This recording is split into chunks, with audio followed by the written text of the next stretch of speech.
This is the Right Now podcast with Sarah Werner. Episode 166, The Power of a Mastermind Group.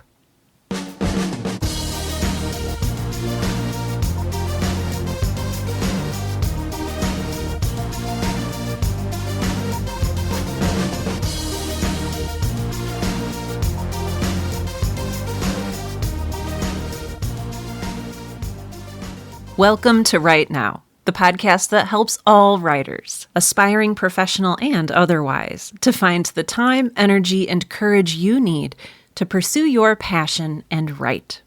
I'm your host, Sarah Werner, and today we're going to be talking about mastermind groups.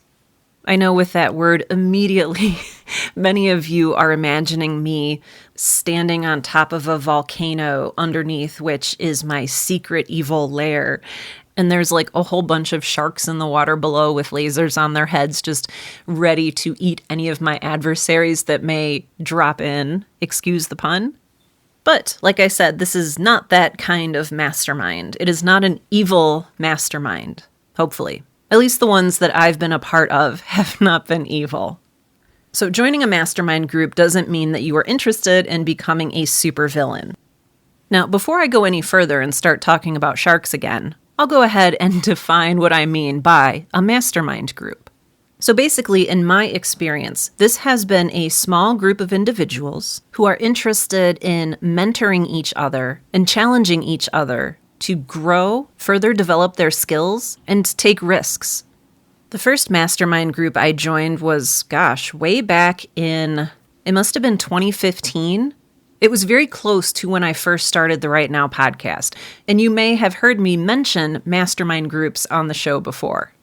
There were 4 of us, all in similar professions with similar goals, although I have also been in mastermind groups where everyone is in a different field or moving toward a different goal. So you can have either of those, and this will make more sense as we continue.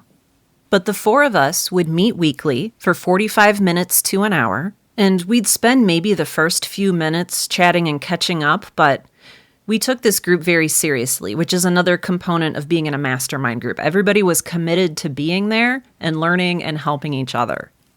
So after like 2 or 3 minutes of small talk, we would get down to business. First, we would each go around and do a quick update, 5 minutes, on our goals. Going into this group, we each had something that we wanted to accomplish. It just so happened that all 4 of us were looking to leave our day jobs and become self-employed. I was a writer/podcaster/marketer, and we had a couple of software developers and a marketing consultant. So the first 20 minutes of the meeting, 5 minutes times 4 people, would be each of us saying, here's the goal that I set at the end of last week's meeting. So, for instance, I had set a goal to grow my listenership of the Right Now podcast by 5% or 20%. And I would come back with the metrics and say, okay, I got 7%. And maybe the next member had a goal of setting up an LLC.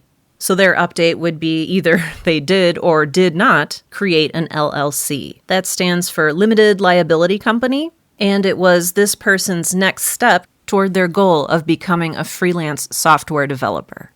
Another person may have had a more sales-oriented goal, and maybe their goal was to contact X number of people who might be interested in working with them as a marketing consultant, etc. We would then spend the next chunk of the meeting, say the next 10 minutes, sharing our thoughts on the next chapter of the book we were all reading together. A lot of the books I've mentioned before in this podcast, such as The Big Leap by Gay Hendricks, I initially read in this mastermind group. And then after we had discussed what we thought about the latest chapter in the book, we would move on to what was called the hot seat. And I've seen different mastermind groups do this in different ways, and we'll talk a little bit about that in just a moment. But my group, we focused on one person in the hot seat per meeting. So there were 4 of us, and essentially we met 4 times a month. And so once a month, you could count on being in the hot seat. And you may be wondering, what is the hot seat? Well, for me, at least, this was probably where I found the most difficulty, but also the most reward.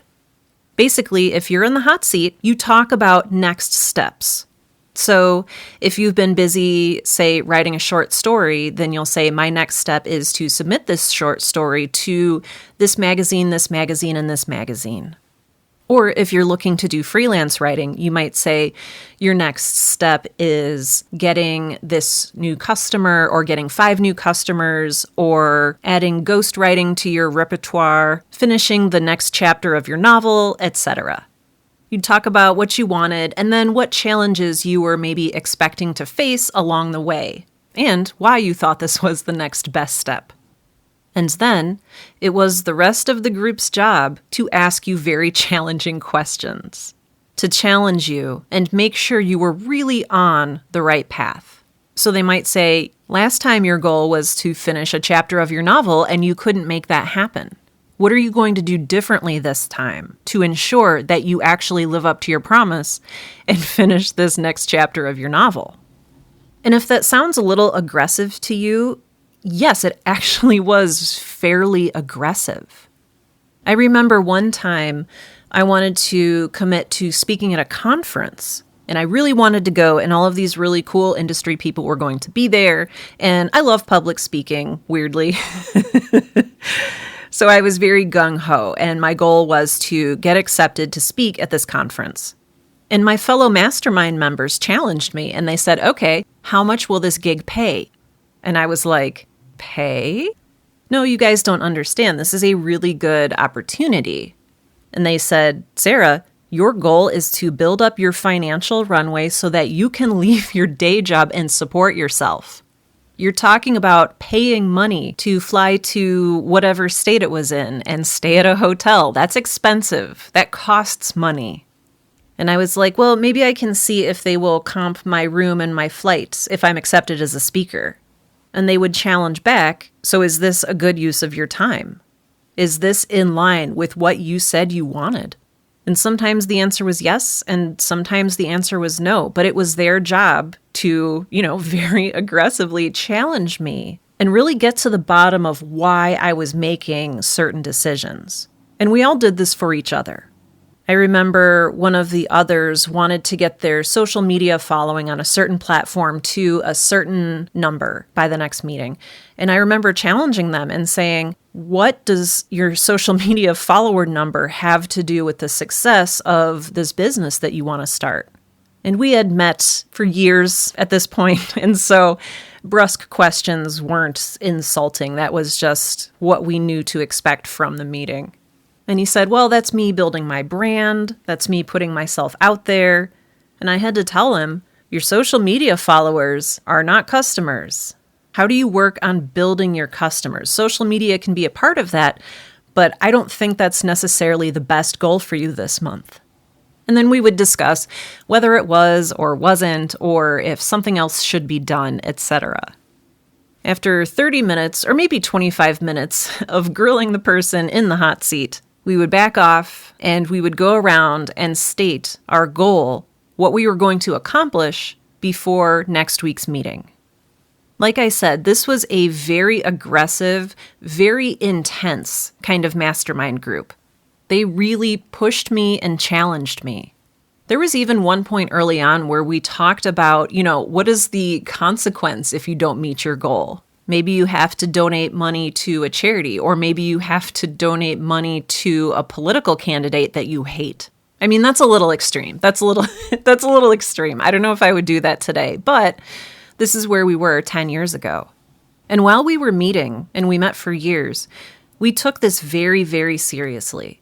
If we said we were going to start precisely at noon, we started precisely at noon. We had a timer. One of the people who was not in the hot seat that week was responsible for the timer.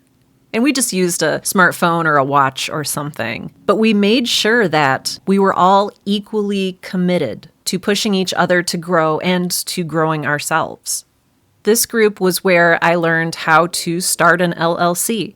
This group was where I learned how to build my financial runway so that when I quit my job, I wouldn't immediately fall, into the gutter and become bankrupt forever.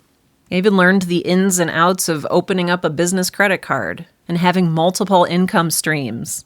And it was helpful since we all came from slightly different backgrounds, yet we were all sort of unified in what we were all reaching toward.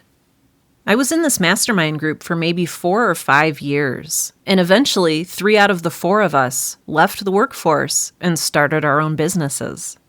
And I honestly don't know if I would have had not only the courage, but the knowledge and the confidence to quit my day job and work for myself if it hadn't been for this group.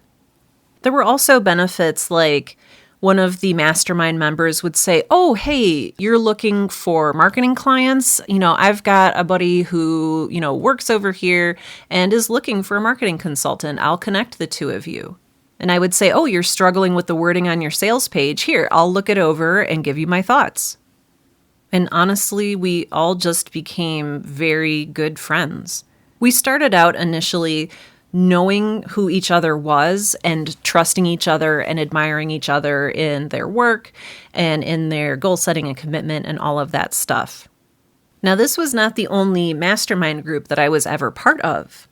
I was fortunate enough to be invited to join a women's small business owner mastermind maybe a year or so after I struck out on my own to start my own business. And this was a little bit of a different experience because it was different people and we had a little bit of a different structure. We were still all extremely committed to showing up and showing up on time, to starting on time and keeping an eye on the clock. And instead of a hot seat, we made it more of a communal challenging session. So we would start maybe 5 minutes and just kind of go around the table and review what our goals were for the week. And then each person would get 10 minutes to talk about a problem they were facing or a challenge in their business or something they needed help with, whatever it was they were struggling with that week. Within those 10 minutes, they would get feedback from the rest of the group. And I think there were 5 of us this time. I don't know if that math works out. But I think we each got 10 minutes, and then we had a 5-minute bumper on either side to make an hour meeting. But yeah, we would go around, and each person would essentially be in not necessarily a hot seat, so much as just in the spotlight, going through what it was that they were dealing with. A failed business launch, having to fire an employee, not understanding how to file their taxes for the quarter, etc., etc. For both of these groups, there were consequences that we all agreed on ahead of time if you couldn't make it to the meeting. We took this very seriously, and before we joined and before we created these groups, we said, we want to be committed, and so you're allowed, 1 absence, and then after that, if you skip a meeting, if you miss a meeting, then you're out of the group. Again, very, very aggressive. But it also worked. It helped us come together on time when we were supposed to, and it kept us really dedicated to each other. If you start one of these yourself, you do not have to go this hard. You don't have to have consequences and, strict timers. But I did find that was very useful, that structure kept us all moving forward together. We had accountability and trust with each other.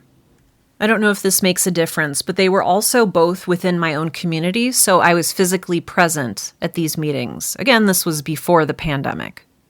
I know that today, a lot of mastermind meetings happen on Zoom, or whatever other digital platform you may have access to. Now, eventually, both of these groups stopped, each for a different reason.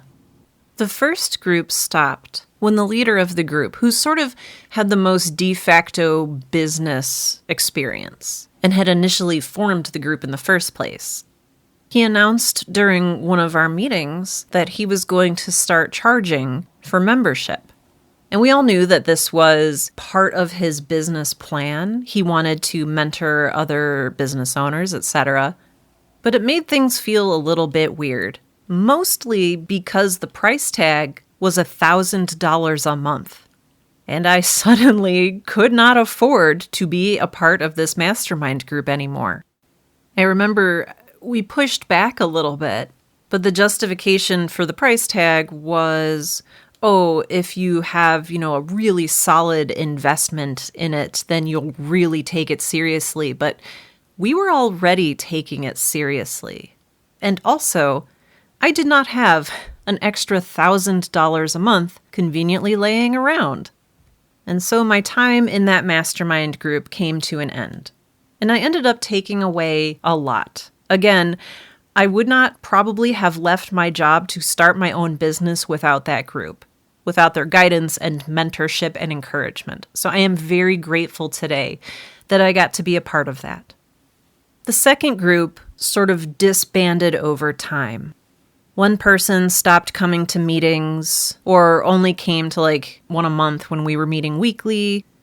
And then another member started to not make meetings consistently. And then COVID hit. So I guess that's the main reason. But I noticed a trend. I think that when the group starts to wither like that, it's time to either double down on committing to the group or disbanding the group, starting a new mastermind somewhere, whatever would work best for you in that situation.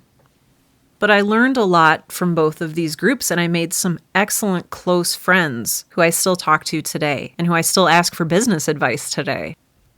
Now, Sarah, you may be saying, I don't want to start a business. I don't want an LLC. Or maybe even, I don't want to quit my day job. Why would I join a mastermind group? So let me tell you about my third mastermind group. And this one I formed with 3 other writers I knew who were sort of on the same wavelength as me in a way. They wanted sort of the same things, and they were all very hard workers, and we got along well, and we all had something different to offer. I had over a decade at that point of marketing experience. One of the members was an editor for a publishing company, and the other 2 members were 6-figure selling romance authors. We all had something to learn from each other, and we all had something to give. This was my first mastermind group that I did over Zoom, and we would meet in the evenings for 2 hours. It was a little bit more laid back. There weren't penalties for missing it or anything. It was more just 4 writers talking about what they were dealing with, what challenges they were struggling with, and then what could be done about it. Overall, it was extremely helpful, and also I became better friends with the other 3 writers. So if this is something that sounds interesting to you, something you're looking to explore, I really encourage you to either start your own mastermind group, maybe talk with some other writers about possibly starting one, or looking for a mastermind group to join. If you're starting your own, I would definitely recommend that you keep the group a little bit smaller and maybe even hand pick who you'd like to be in a mastermind group with. Make sure when you set out that you have very clear rules and expectations for either being in the group, staying in the group, or simply existing within the group. You want to make sure that everyone joining is at the same level of commitment and that they're there to give you advice and to challenge you and not just take. Maybe you want to have a timer running, maybe you don't. Maybe you want a weekly or monthly hot seat, maybe you don't. Maybe you want to do the book club component, maybe you don't. Maybe you even want to add a critique exchange component, where you give each other sections of your work to look at, to criticize, to mark up with a red pen, to talk about, to analyze, whatever it is that would be most helpful for you. I think most importantly, though, know what you want out of the experience. I definitely encourage you to go into an endeavor like this with clarity and purpose. If you want to start a writer's hangout, that is also equally fine, or a writing group, which I've talked about in a previous episode of the Right Now podcast, episode 35, The Power of a Writer's Group. But I think most importantly, if someone wants you to pay $1,000 a month to be in their mastermind group, say no and walk away. Unless you're really independently wealthy and you don't know what to do with all of your cash. In which case, please also find a worthy cause in your community to donate to, in addition to joining the $1,000 a month mastermind group. A lot of my success today as a writer, as a small business owner, is due to the series of mastermind groups that I've joined over the years. So I'm curious, have you ever been in a mastermind group before? If so, did you have a positive experience? What did you benefit from? What did you dislike? What did you love about it? Or if you're thinking about starting your own mastermind group, what do you want it to look like? What kind of people do you want beside you? How strict do you want it to be? What is your overall focus? And how can you do the most good for each of your fellow members? I would love to hear your thoughts on mastermind groups. You can comment on today's episode. So this is episode 166 over at sarahwerner.com. That's sarahwerner.com. Scroll to the bottom of the post. It's underneath the transcript and everything, so you might be scrolling for a while. And there you'll see a comment section. I do read and respond to every single comment I get on the website, and I would love to hear your perspective. One of the reasons I am able to create and produce this show is due to the generosity of my patrons on Patreon and donors on other platforms like Ko-fi/Coffee. I still do not know after all these years how to pronounce it. Now, Patreon has made a change. So it used to be if you wanted to support this podcast, you would do so per episode. So you would pay $1 per episode, $2 per episode, $5 when an episode came out. Patreon has shifted and pushed everyone, willing or not, onto a new rubric, if you will. So basically, they're shifting per creation to per month. So if you would like to support this podcast at $1 per month, at $2 per month, etc., I would encourage you to do so. You can do that by clicking the link that says support this show on Patreon or by going out to my Ko-fi page. I'll make sure both of these are linked in the show notes for this episode. Just another small caveat, another change was made with Patreon where if you sign up to be a patron using specifically the iOS Patreon app, so the app in the Apple Store, then 30% of your donations go to Apple. It's a policy that they've had for years with app developers, and Patreon was able to skirt around that issue for years until now. So thank you, Apple, for taking money from small creators who are otherwise, struggling. Sorry, that sounded really bitter. I don't mean to sound bitter. Now, if you are already donating via Patreon, your payment will shift to per month instead of per episode. And even if you are already donating via the Patreon app on Apple, I believe you get grandfathered in so that 30% of your donation does not go to Apple. But if you are a new fan and want to become a donor, then please join my Patreon. There are also other ways to support the work that I'm doing here at the Right Now podcast, including Ko-fi/Coffee, and I also have a PayPal.me. So whatever works best for you would be deeply and truly appreciated. Special thanks go out to Laurie, Regina Calabrese, Amber Fertesi, Charmaine Ferrara, Kim, Mike Teft, Poppy Brown, Summer, Tiffany Joyner, and Whitney Magruder. Thank you all incredibly so much for your ongoing support. It means the world to me. And with that, this has been episode 166 of the Right Now podcast, the podcast that helps all writers, aspiring professional and otherwise, to find the time, energy, and courage you need to pursue your passion and write. I'm Sarah Werner, and I'm cheering for you.